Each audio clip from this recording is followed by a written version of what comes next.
Pada hari itu kamu semua dihadapkan untuk dihisap.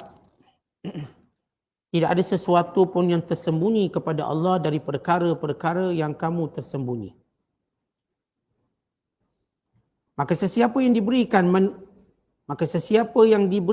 menerima kitab amalnya dengan tangan kanannya, akan bergembiralah dia dan akan menikmati kehidupan yang senang lenang di dalam syurga yang tinggi darjatnya.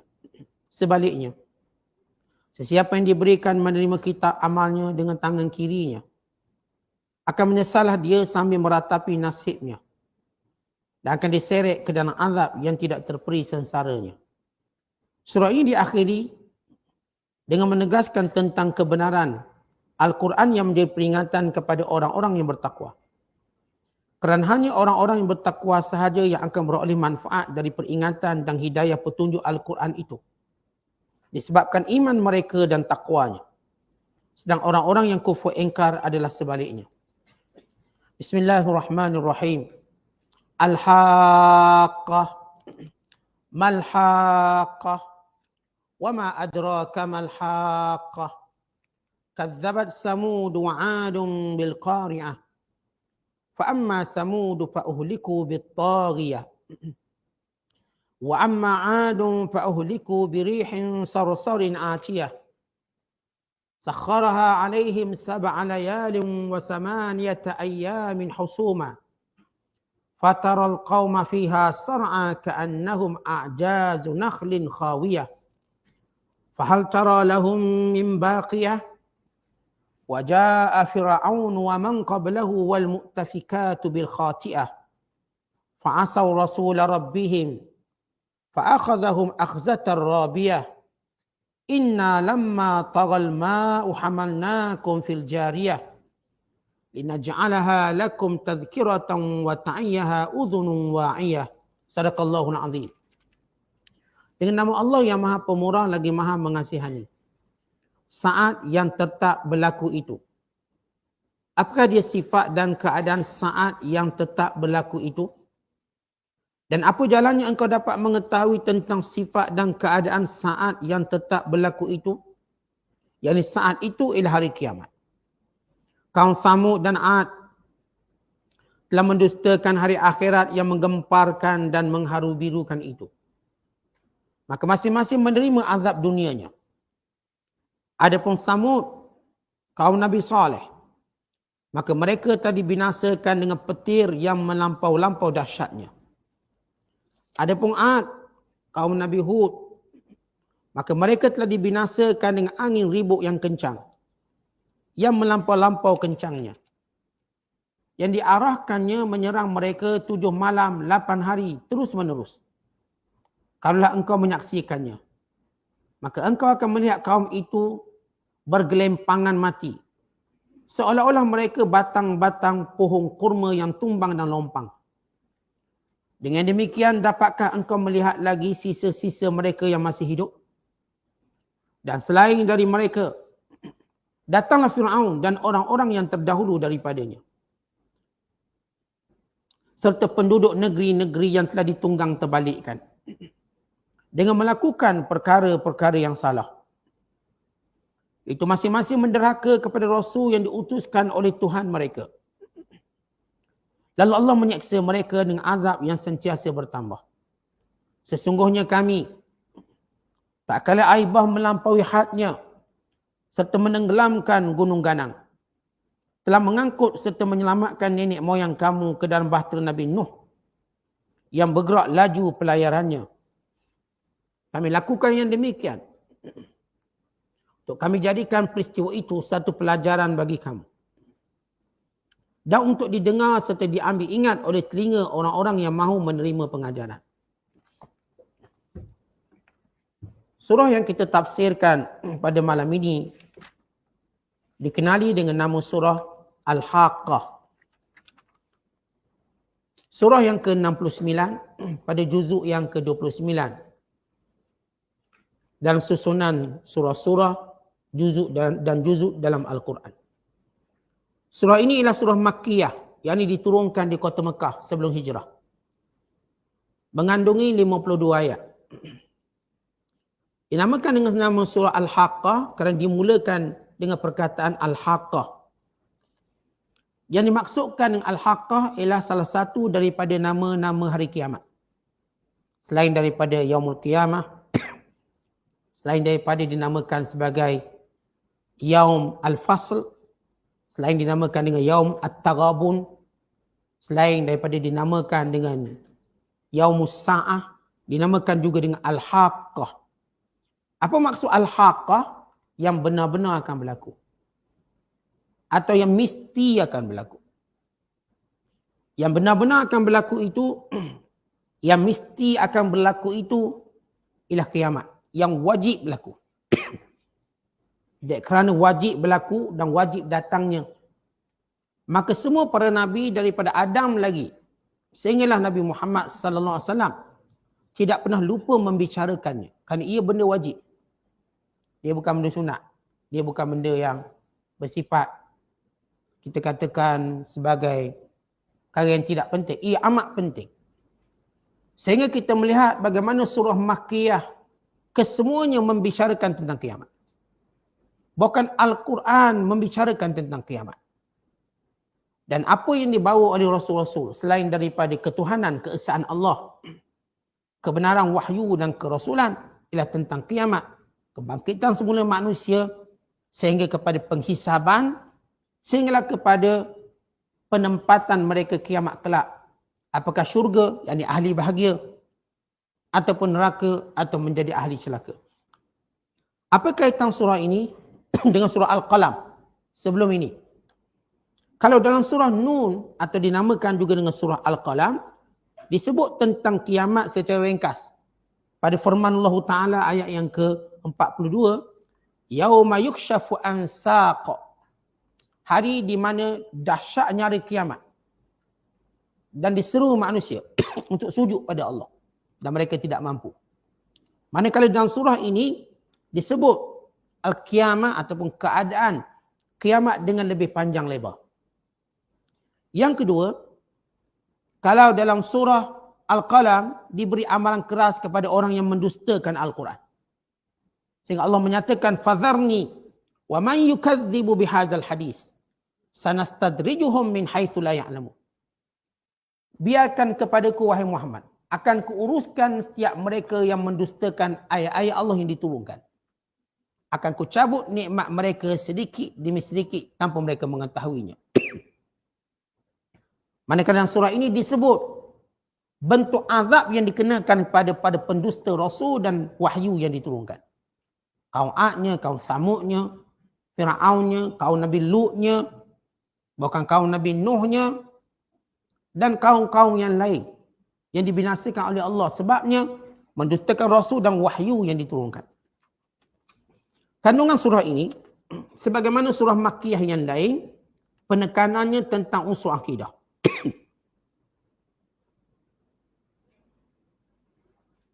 Dan membicarakan tentang kedahsyatan hari kiamat atau disebut ahwal. Dan menceritakan tentang kebenaran wahyu. Bahawa Al-Quran itu ialah perkataan Allah yang sebenar. Dan penyucian, pembersihan Rasul daripada pendustaan yang dituduh oleh orang-orang kafir. Dan juga mereka menuduh Rasul dengan gelaran-gelaran yang tidak selayak bagi para Nabi dan Rasul. Surah ini dimulakan dengan pertanyaan tentang kiamat yang dahsyat. Bila Allah mulakan dengan Al-Haqqah, hari yang sebenar. Apakah kamu tahu apa itu hari yang sebenar? Untuk menunjukkan bahawa besarnya keadaan hari kiamat, pentingnya, maka Allah mulakan dengan menyebut kiamat dulu. Tentang kedahsyatan hari ini. Kemudian Allah menyebut tentang pendustaan kaum-kaum yang terdahulu.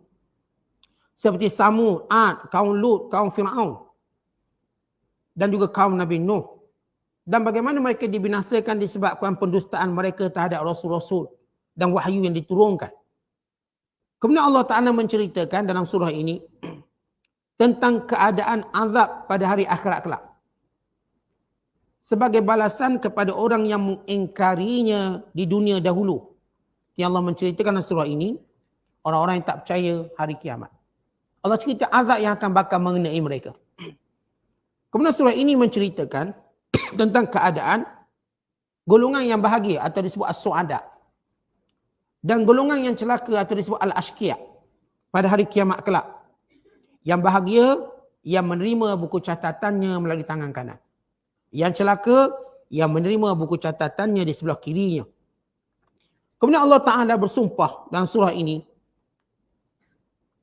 dengan sumpah yang jelas, nyata tentang kebenaran wahyu dan Al-Quran yang diturunkan, bahawa ia benar-benar datangnya dari Allah yang diturunkan atas dada Nabi sallallahu alaihi wasallam, pada hati Rasulullah sallallahu alaihi wasallam. Dan bukanlah Al-Quran itu kata-kata syair ataupun kata-kata tok bomo, tukang tenung, bukan. Sebagaimana Allah bersumpah dalam surah ini yang kita akan bacakan. Dan surah ini ditutup dengan menjelaskan bukti yang paling kukuh akan kebenaran Nabi sallallahu alaihi wasallam dan amanah Nabi dalam menyampaikan wahyu. Dan sesungguhnya Al-Quran menjadi peringatan, i'tibar, pengkhabaran yang sebenar yang tiada keraguan padanya. Dan Al-Quran itu rahmat kepada sekalian orang beriman dan kerugian bagi orang-orang kafir pada hari akhirat kelak. Firman Allah Ta'ala, Al-Haqqatu mal-Haqqah wa ma adraka mal-Haqqah. Allah memulakan dengan pertanyaan Al-Haqqah, hari kiamat. Apakah kamu tahu apa itu hari kiamat? Lalu Allah Ta'ala menjelaskan kiamat yang dijanjikan oleh Allah, yang wajib berlaku, yang mesti berlaku. Bagaimana besarnya hari ini, dahsyatnya hari ini, sehingga Allah Ta'ala memberitahu kepada Rasulnya dan memberitahu kepada hamba-hambanya supaya ilmu ini, maklumat ini sentiasa ada pada semua orang, iaitu kiamat. Akan ada kiamat. Benda yang perlu berlega dalam otak kita. Sebagaimana di antara perkara yang perlu berlega dalam otak kita ialah kematian, yang dikenali sebagai kiamat kecil. Man mata faqad qamat kiamatu. Siapa mati, maka kiamatnya telah berlaku. Ya, kiamat kecil kita mati. Kiamat besar alam ini mati. Semuanya. Dua perkara ini perlu ada dalam diri kita. Kerana dua perkara ini menjadi mizan neraca dalam membentuk seorang itu benar-benar menjadi orang yang beriman dan tahu matlamat hidup di dunia. Yang tak percaya kiamat, maka dia tak akan ada matlamat hidup di dunia. Yang tak percaya kiamat, dia tidak akan fikir untuk melakukan kebaikan kerana tiada keuntungan. Yang beriman pada hari kiamat, melihat pembalasan, melihat keadilan, mereka inilah orang-orang yang berhati-hati dalam tindakan mereka di dunia. Sentiasa bermuhasabah. Maka Allah memulakan dengan berkata, kiamat. Apakah kamu tahu kiamat itu apa? Apakah kamu mengetahui jalan mana yang kamu boleh mengetahui tentang kiamat? Kerana tidak ada jalan lain melainkan jalan Rasul yang diutuskan. Contoh bila kita nak tahu satu benda, kita perlu tahu daripada ahlinya. Tuan-tuan nak tahu tentang apa? Okay, tentang cara nak buat kereta. Mesti ahli yang pandai buat kereta. Tidak, kita pun tak boleh bayang dia buat kereta macam mana. Kita nak tahu tentang pembuatan kapal, kena tanya ahlinya. Bagaimana besi itu boleh timbul jadi kapal. Kita nak tahu yang buat makanan, tanya ahlinya. Maka kita pasti cari satu jalan bagaimana nak mengetahui sesuatu. Tuan-tuan nak beli satu barang, tuan-tuan perlu cari satu jalan, barang tu jual kat mana? Di mana dijual? Berapa harganya? Kerana semua manusia, bila dia tak tahu sesuatu, apatah lagi perkara itu penting, dia jadi sibuk untuk bertanya. Contoh anak kita nak masuk asrama. Dan kita tak tahu. Kita pun jadi hari tu, sebab nak tahu macam mana nak masuk asrama, daftar macam mana. Kita jadi sibuk sungguh. Download sana, download sini, tanya orang tu, tanya orang ni. Sebab tak tahu. Tuan-tuan nak pergi haji. Dan tak tahu macam mana nak pergi haji. Lalu kita akan rasa sibuk sungguh untuk tahu bagaimana cara haji. Nak daftar dengan siapa, apa patut kita buat. Kita nak travel, musafir. Dan kita tak tahu nak musafir ni macam mana, beli tiket kat mana. Nanti sampai ke airport, kita nak pergi tingkat berapa. Tingkat 1 ke, tingkat 2 ke, 3 ke, tingkat 5. Jadi kita pun jadi sibuk kerana ada urusan yang penting tadi. Lalu kita tanya sana, tanya sini. Sampai kita sampai. Tentang kiamat, Allah kata, apakah jalan kamu boleh tahu tentang kiamat? Untuk kamu sentiasa sibuk bertanya. Tidak ada jalan lain. Allah bagi satu je jalan. Rasul yang diutuskan. Ini bukan ilmu saintis. Ini bukan ilmu mana-mana manusia. Kerana ini pengkhabaran gaib yang dahsyat. Yang tidak mampu digambarkan. Allah tak tunjuk bagaimana kiamat. Kerana ia begitu dahsyat. Kita tak mampu tahammul memikulnya. Contoh kalau kita tengok seorang mayat mati, ngeri pun tak sanggup tengok. Mayat digilis lori, tuan-tuan sanggup tengok. Kepala dia sekian-sekian. Bukan kata mayat, ayam gilis lori pun tak nak tengok. Tak nak tengok. Dengar ayam penyik, okey sila ayam penyik, okey dah. Kalau ayam digilis lori, kita tak nak tengok. Macam ngeri. Tuan-tuan, kiamat berjuta kali ganda ngeri pada itu. Bagaimana gunung diterbangkan. Kalau kita tengok perang tu mengerikan. Dengan kematian sekian-sekian. Kiamat lebih mengerikan. Sebab itu Allah Ta'ala dengan sifat rahmatnya, Allah tak beritahu detail kerana kita tak mampu tahammul. Bahkan mati pun Allah tak beritahu pada kita macam mana bentuk dia. Kerana kita tak mampu nak tanggung dia. Cukup setiap orang akan tanggung sendiri, cukup. Kalau kita dapat fikir mati dengan hakikatnya, nescaya kita tak selera makan. Tak habis pinggan nasi tadi.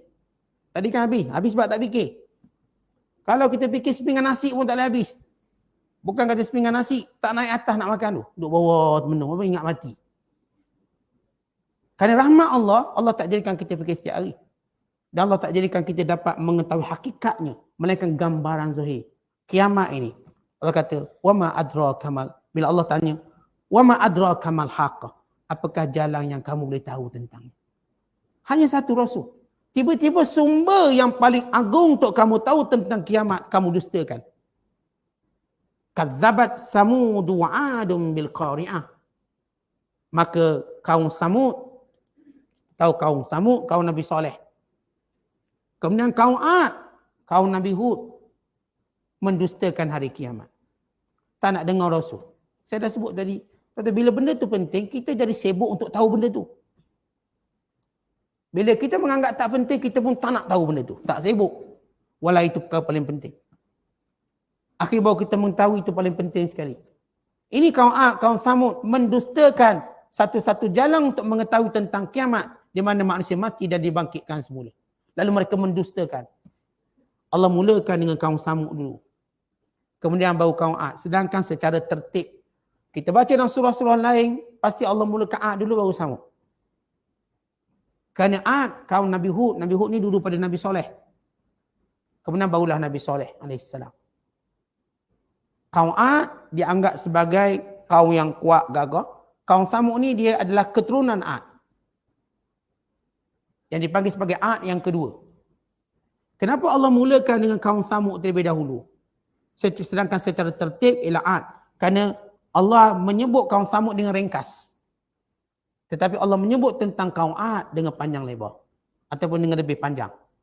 Dengan lebih jelas tentang kebinasaan yang menimpa mereka. Allah Ta'ala menyatakan, kaum Samud dan kaum 'Ad mendustakan hari kiamat. Al-Qari'ah.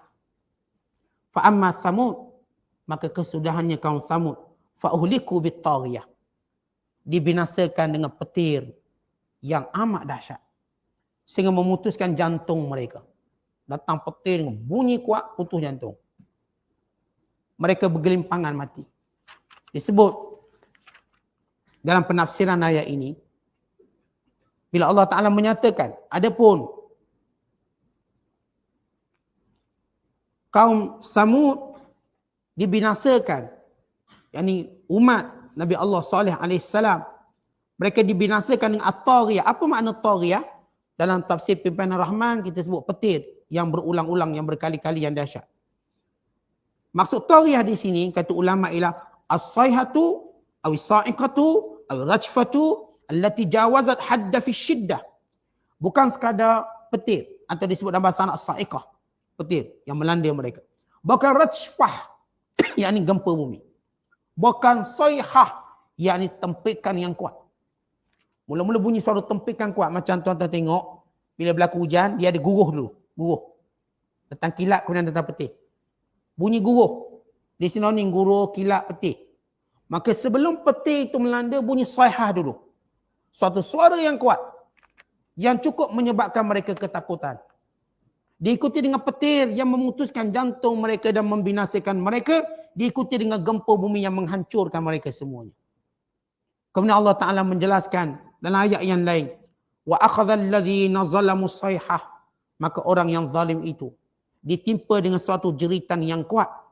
Atau ditimpa dengan petir yang membinasakan. Kemudian Allah menyebut. Wa amma'ad. Adapun kaum Ad. Dia dah sebut kenapa Samud disebut dulu. Walah secara tertib Ad dulu. Kerana disebut ringkas je.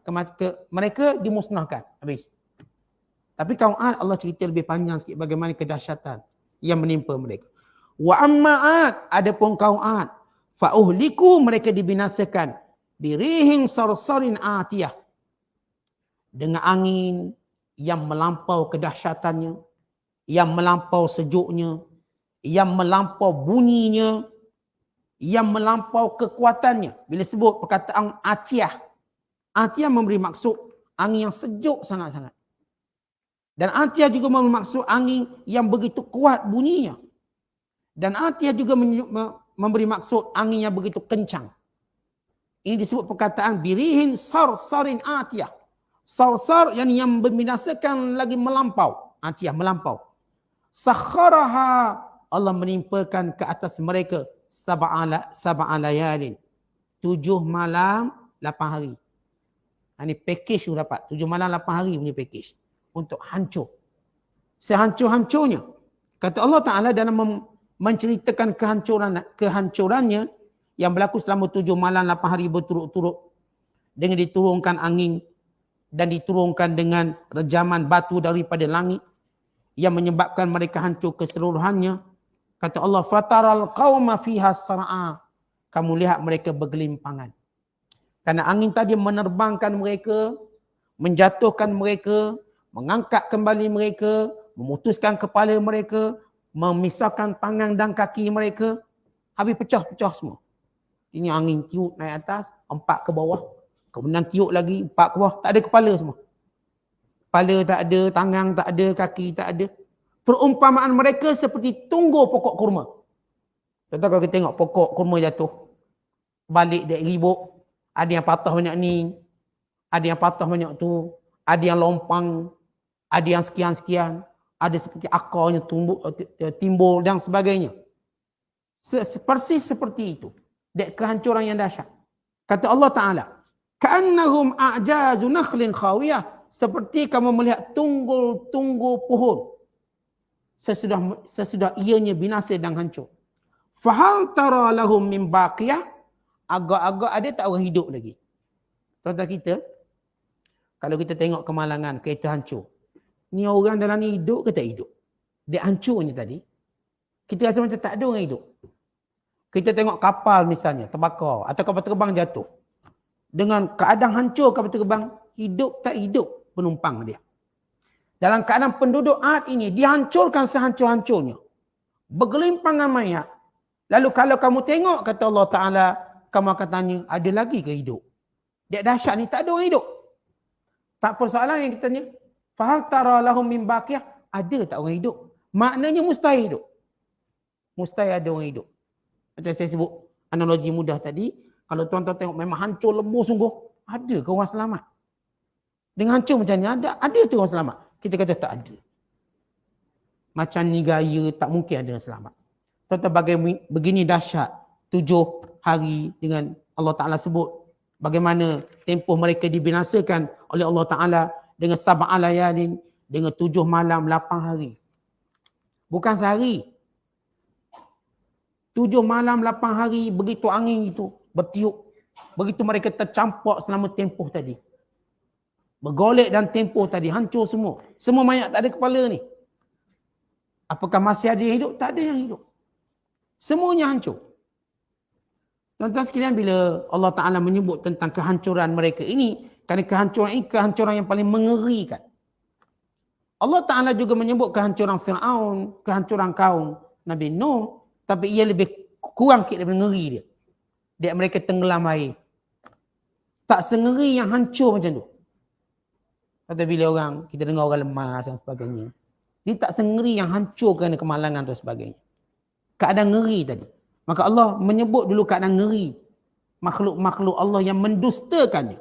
Allah menyebut tentang kebinasaan mereka di dunia untuk menyebut bahawa akhirat kelak lebih dahsyat. Sebagaimana Allah sebut dalam surah Al-Qalam, kadzalikal azab wal azabul akhirati akbar law kanu ya'lamun. Ini baru hukuman dunia. Akhirat yang menanti lebih dahsyat. Tuan-tuan, kita kat dunia ni jangan kata kena macam tu. Kita kena gauk, ya Allah sakit dah, gauk. Tuan-tuan, kita kena sakit jantung je. Jantung sakit. Pegang sini, Allah sakit. Rasa nak putus lah jantung. Kita tuan-tuan sakit perut je dah bergolek dah. Dan nampak dunia ni semua sementara belaka.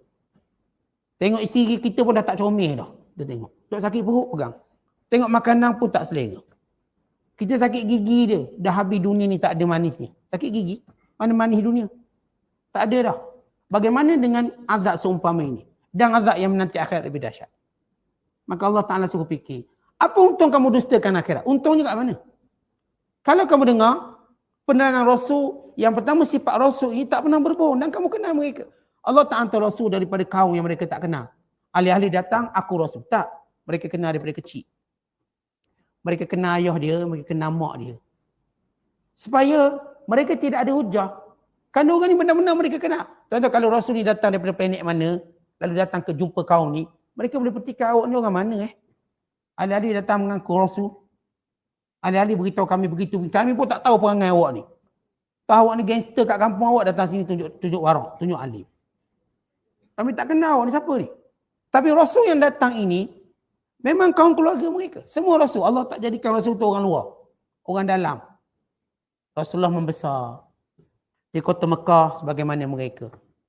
Mereka kenal mak Rasulullah. Mereka kenal ayah Rasulullah SAW. Mereka hadir perkahwinan mak ayah Rasulullah. Mereka hadir. Mereka bergembira dengan kelahiran Rasulullah SAW. Mereka melihat bayi itu dikelilingi tawaf di Kaabah. Mereka tengok. Mereka lihat bagaimana Abu Lahab buat jamuan. Sambutan Maulid Rasul pertama. Kerana gembira lahirnya anak saudara. Mereka tahu bagaimana Abu Lahab merdekakan Suhaibah. Mereka tahu bagaimana Nabi membesar. Mereka tahu bagaimana Abdul Muttalib datang mesyuarat bawa Rasulullah pada usia Rasulullah paling muda sekali. Dan duduk di tempat di mana Abdul Muttalib duduk tanpa mereka membantahnya. Mereka kenal. Tentang budak, kalau jenis budak, kita katakan budak nakal lah, orang tak akan bagi masuk mesyuarat. Ni Nabi Muhammad SAW beradak daripada kecil lagi. Boleh bawa mesyuarat. Kita anak kita buat kuliah pun boleh jamin duduk diam. Ini buat mesyuarat duduk sehingga mereka menghormatinya. Dan diduduk di tempat Abdul Muttalib duduk. Kemudian membesar dan berniaga, mereka kenal akhlak Rasulullah. Abu Bakar, Uthman semua kenal Rasul, jujur dalam berniaga. Sehingga kejujurannya sampai pada pengetahuan Khadijah. Lalu diajak Rasulullah SAW untuk bersyarikat dengannya. Diberi modal dan Nabi niagakan. Sehingga menjadi asbab kepada kehebatan Rasulullah berbisnes. Dan asbab kepada Khadijah mengahwini Nabi SAW. Dan mereka tahu tentang anak-anak Nabi SAW. Dan bila Rasulullah mengatakan, kalau aku beritahu sesuatu, apakah kamu akan membenarkannya? Mereka kata, ya Muhammad, ma jarrabna minkal kadhib. Kami sepanjang kami kenal kamu, tak pernah lagi kamu bohong. Tak pernah kamu bohong. Tiba-tiba bila Rasulullah cerita bab kiamat, kelang kabut mereka, tak nak terima. Bahkan tak nak dengar. Tak nak dengar. Walau mereka tak ada ilmu lain untuk menolaknya.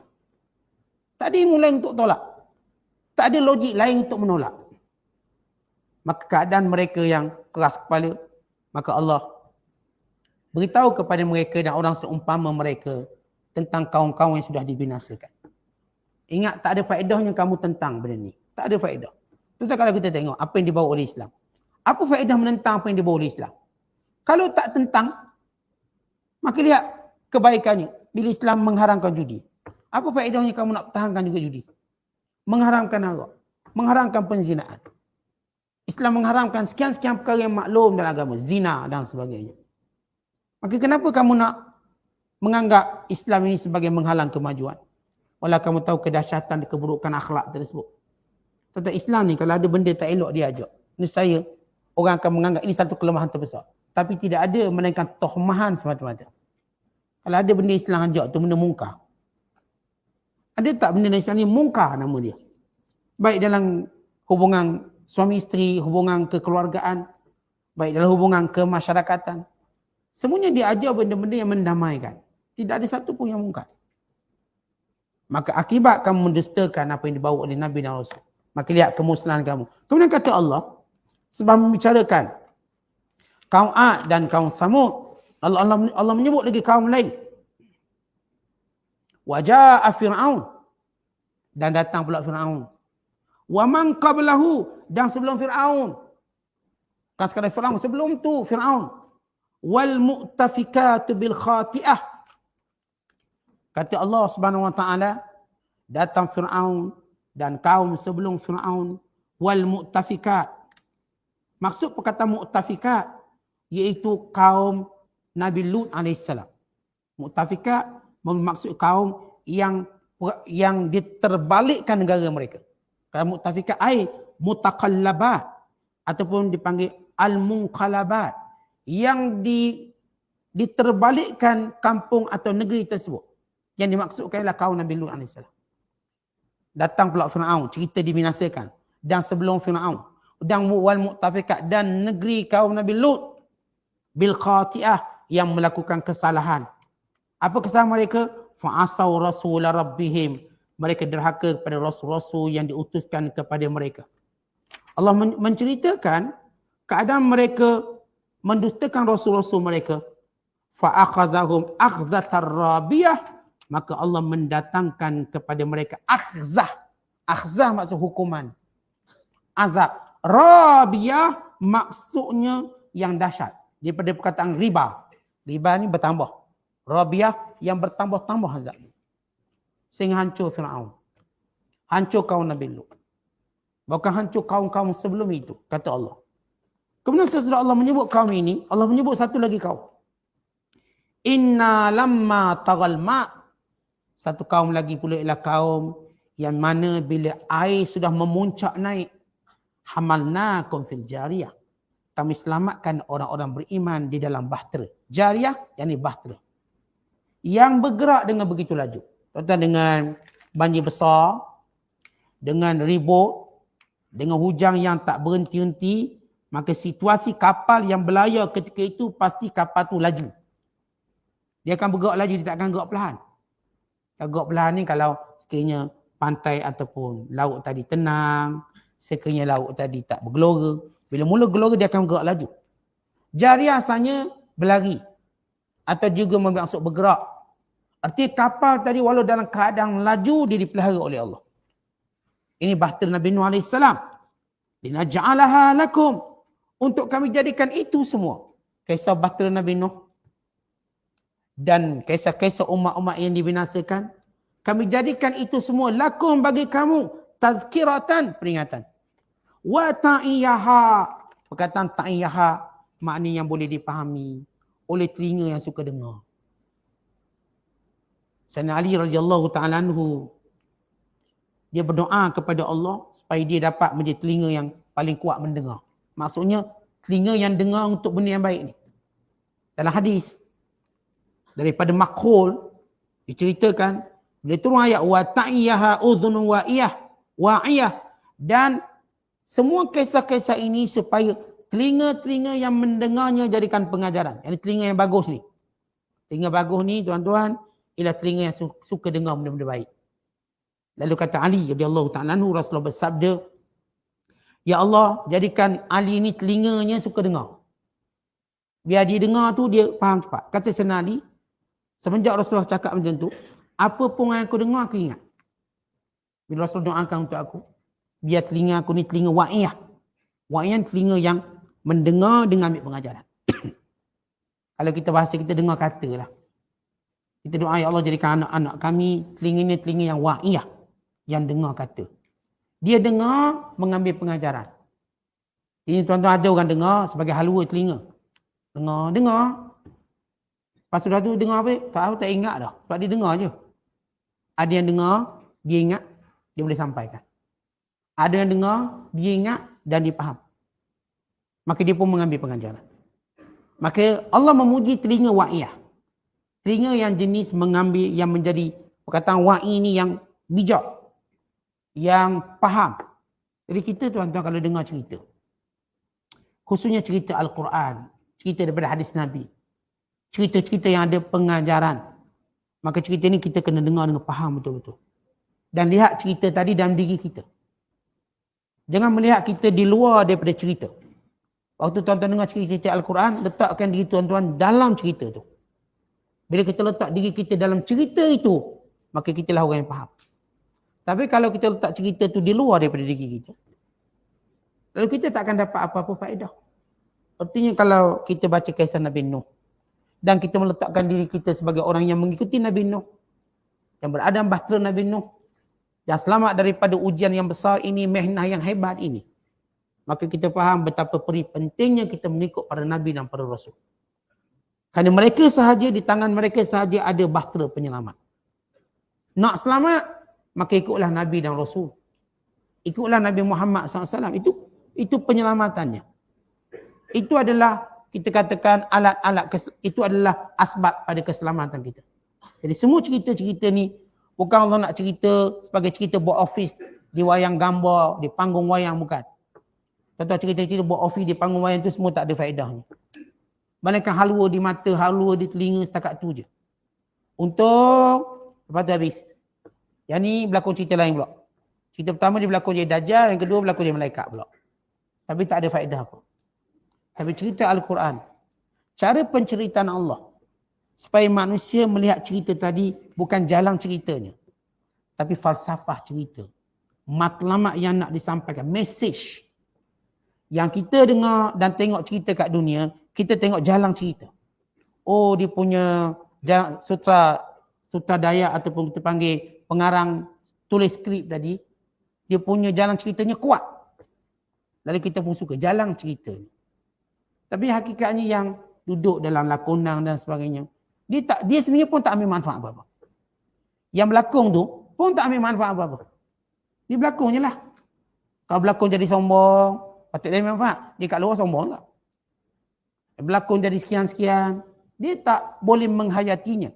Kerana cerita-cerita ini semuanya adalah sebagai curah air dekat daun keladi. Dia cuma halwa. Halwa ni maksud manisan. Tapi cerita Al-Quran, dia cerita bersifat roh kehidupan. Sebab itu dia sebut bahawa cerita Al-Quran ialah tentera Allah untuk menguatkan hati kita. Dan sebab itu nak suruh anak-anak kita kuat. Bacakan pada mereka cerita-cerita Al-Quran, cerita-cerita hadis Nabi. Anak kita dia ada roh dalam cerita. Tapi kalau tuan-tuan cerita Aladdin, tuan-tuan cerita Cinderella, tuan-tuan cerita yang apa nama yang biasa kita dengar cerita rakyat, dia tak ada roh dalam cerita tadi. Dia cuma kat telinga, sampailah dia tertidur dengar cerita tu. Dan dia tak ada apa faedah. Tuan-tuan tengok dengar cerita Cinderella dah berpuluh tahun, apa faedah dia? Dah jumpa saya kasut. Macam tu kita. Tak ada nampak hebatnya. Kita, ya banyak yang kita sebut sebagai kisah tu sya'biyah, cerita rakyat. Tak ada apa kita dapatnya. Cuma seronok ketawa macam tu lah. Tapi bila pergi pada cerita Al-Quran, kali ini Allah yang cerita. Bukan orang cerita, Allah cerita. Bila cerita daripada Nabi SAW, ini Rasulullah cerita. Rasulullah bukan main-main cerita ni. Kan dalam cerita tu ada kekuatan message dia. Kalau kamu derhaka pada Allah dan Rasul, ini akibatnya. Lihat akibat yang dahsyat. Dunia yang dianggap tempat yang berseronok, akhirnya tak ada seronoknya. Dengan ribut taufan, dengan banjir, dengan itu, dengan ini. Dunia yang kita duduk ni nampak macam seronok, macam aman, rasa bahagia, rasa kekal. Tak, dunia ni boleh berubah dengan gempa buminya. Dengan cuaca yang dahsyatnya. Akhirnya tempat yang kita anggap indah dah tak indah. Letusan gunung berapinya yang kita selalu dengar, kita tengok. Gempa bumi. Ni bandar yang paling makmur, datang gempa bumi. Terus orang tak nak duduk di situ. Ini bandar yang paling hebat. Datang je banjir, orang pun dah pindah semua, tak nak duduk di situ. Ini kawasan banjir. Rumah tu jatuh harga. Walaupun banjirnya baru sekali, kita dah trauma. Tak nak lagi duduk sini. Nak duduk kat lain. Dan begitu cerita Allah Ta'ala sebut dalam Quran supaya kita mengambil pengajaran yang kuat. Bukan jalan ceritanya. Tetapi bagaimana pengajaran kisah. Untuk kita lihat kesudahan orang yang mendustakan Rasulnya, mendustakan perintah Allah, mendustakan hari kiamat. Dan lihat, ini baru azab Allah kenakan di dunia. Yang berakhir dengan mati yang dahsyat. Mati yang akan orang cerita dan menakutkan. Ya, semua orang akan mati. Tapi mati yang dicerita tentang kedahsyatannya, ini yang ditakuti. Kerana ia dianggap sebagai mati bentuk azab. Kita mati, orang tak cerita tentang kedahsyatan matinya. Orang tak anggap itu azab. Itu adalah sunnatullah. Cerita tentang kedahsyatan mati tadi. Sebagaimana dahsyatnya Fir'aun mati, sekian-sekian. Supaya kita tahu ini bentuk mati yang su'ul khatimah. Bagaimana nanti waktu dia dibangkitkan oleh Allah. Yang Allah akan cerita pada ayat yang selepas ini. Tentang hari kebangkitan mereka yang mendustakan hari akhirat. Wallahu a'lam bishawab. Assalamualaikum warahmatullahi wabarakatuh.